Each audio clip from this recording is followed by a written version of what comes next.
दृष्टांत का हत्या का अभियुक्त है, उसका अभिभाषक यह सफाई प्रस्तुत करता है कि चित्त विकृति के कारण वह अपने कृत्य की प्रकृति का ज्ञान नहीं रखता था।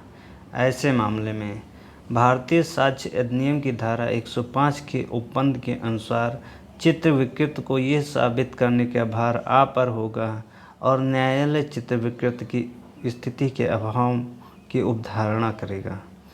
जब कोई तथ्य ऐसी प्रकृति का है कि वह विशेष रूप से किसी विशिष्ट व्यक्ति की जानकारी में हो, तो ऐसे व्यक्ति को ऐसा तथ्य साबित करना होता है। ये धारा 106 का सिद्धांत है। इसके अनुसार जब कोई तथ्य विशेषता किसी व्यक्ति के ज्ञान में है, उस तथ्य को साबित करने का भार उस पर होता है।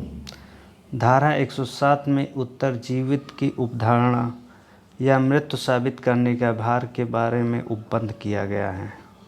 धारा 107 के अनुसार जब यह प्रश्न है कि कोई मनुष्य जीवित है या मर गया है, यह दर्शित किया गया है कि वो 30 वर्ष के भीतर जीवित था, तब यह साबित करने का भार कि वह मर गया है उस व्यक्ति पर होता है जो प्रतिज्ञान करता है। यह उपधारणा बहुत मजबूत प्रकृति का नहीं है, उसका केवल थोड़े से विपरीत साक्ष्य से ही खंडन किया जा सकता है। धारा 107 को धारा 108 के साथ पढ़ना चाहिए, और यदि उनको साथ साथ पढ़ा जाता है तो वे केवल एक ही नियम होंगे। धारा 108 बहुत गंभीर रूप से धारा 107 के उपधारणा को प्रतिबंधित करता है। धारा 108 में यह संक्षिप्त रूप है कि यदि किसी व्यक्ति के बारे में 7 वर्ष तक कुछ भी नहीं सुना गया है, तो यह उपधारणा की जाती है कि उसकी मृत्यु हो गई है। और यदि कोई व्यक्ति यह कहता है कि वह अब भी जीवित है, तो यह बात उसे ही साबित करनी होगी। 7 वर्ष तक लापता रहना खंडनीय उपधारणा पैदा करता है कि वह व्यक्ति मर चुका है। धारा 108 के अनुसार यदि कोई व्यक्ति जिसका जीवन होना 7 साल के भीतर आम जनता के द्वारा नहीं सुना गया है, तो दूसरा पक्ष ये भार सिद्ध करना हस्तांतरित हो जाता है कि व्यक्ति अब भी जीवित है।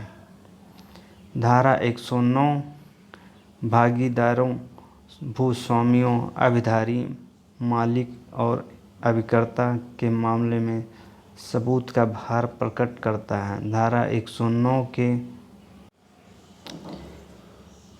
अनुसार प्रश्न यह है कि क्या कोई व्यक्ति भागीदार, भूस्वामी और अभिधारी या मालिक और अभिकर्ता है, और यह दर्शित करने दिया गया है कि वे इस रूप में कार्य करते रहे हैं, तब यह साबित करने का भार उस व्यक्ति पर है जो प्रतिज्ञात करता है। धारा 109 मानवीय संबंधों में लागू होता है। भागीदारों, भूस्वामी और अभिधारी तथा मालिक और एजेंट के बीच संबंधों के उपधारणा का उल्लेख करता है। धारा 110 भूस्वामियों के बारे में सबूत का भार प्रकट करता है। धारा 110 के अनुसार किसी वस्तु का किसी व्यक्ति के कब्जे में होना उसके स्वामित्व की एक निशानी होती है। इसलिए जब यह दर्शित कर दिए जाए कि कोई व्यक्ति कब्जा रखता है, तो उपधारणा होती है कि वह मालिक है। अगर कोई व्यक्ति यह कहता है कि काबिज व्यक्ति मालिक नहीं है, तो उसे ही यह साबित करना होगा। धारा 110 किसी संपत्ति के स्वामित्व संबंधी विवाद के कब्जे के महत्व का उल्लेख करती है। विधि में कब्जे का एक महत्वपूर्ण स्थान है। कहा गया है, कब्जा स्वामित्व का प्रथम दृष्टया साक्ष्य है। धारा 110 उन मुकदमों में लागू नहीं होता है जहां कब्जा कपट और बल द्वारा प्राप्त किया गया हो।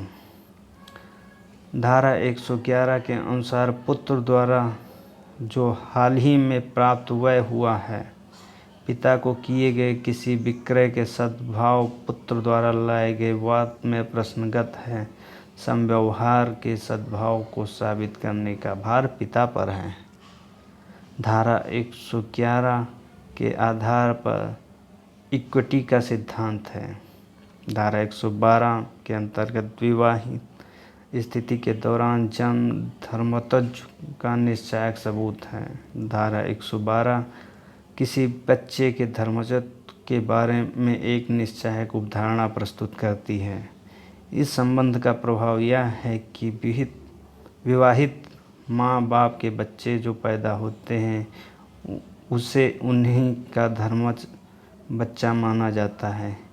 यह उपधारणा तब भी उठती है जब चाहे विवाह के विघटन हो गया हो, किंतु विघटन के 280 दिन के अंदर बच्चा पैदा हुआ था और उस बीच माँ ने कोई दूसरा शादी नहीं की थी।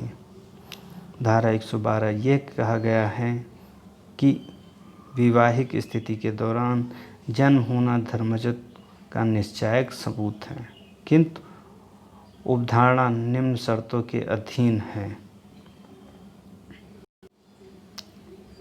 नंबर 1, बच्चे का जन्म विद्यमान विवाह के कायम रहते हुए हो या यदि विवाह का विघटन हो गया था तो विघटन के 280 दिन के अंदर हुआ हो और उस बीच बच्चे की माँ अविवाहित रही हो। नंबर 2, विवाह के पक्षकारों की परस्पर पहुँच ऐसे किसी समय अवश्य रही हो जब बच्चे का गर्भधान किया जा सकता था। धर्मजत्व का उपधारणा एक विधि उपधारणा है, अतः उपर्युक्त दोनों शर्तें केवल विवाह के तथ्य तथा एक साथ रहने के तथ्य से पूर्ण रूप से साबित हो जाती है। विधिक उपधारणा 2 प्रकार की होती है, खंडनीय तथा निश्चायक। खंडनीय उपधारणा ऐसी उपधारणा को कहते हैं जो साक्ष्य द्वारा नासाबित की जा सकती है। निश्चायक उपधारणा वह होती है कि जिसका साक्ष्य द्वारा खंडन नहीं किया जा सकता है।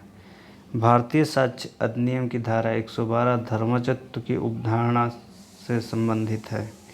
यह उपधारणा एक निश्चायक मानी जाएगी जब बच्चे का जन्म विवाह के कायम रहते हुए या यदि विवाह विघटन हो गया है तो माता के अविवाहित रहते हुए 280 दिन के भीतर हुआ हो। पक्षकारों की पहुंच ऐसे किसी समय रही हो जब बच्चे का गर्भधान किया जा सकता हो।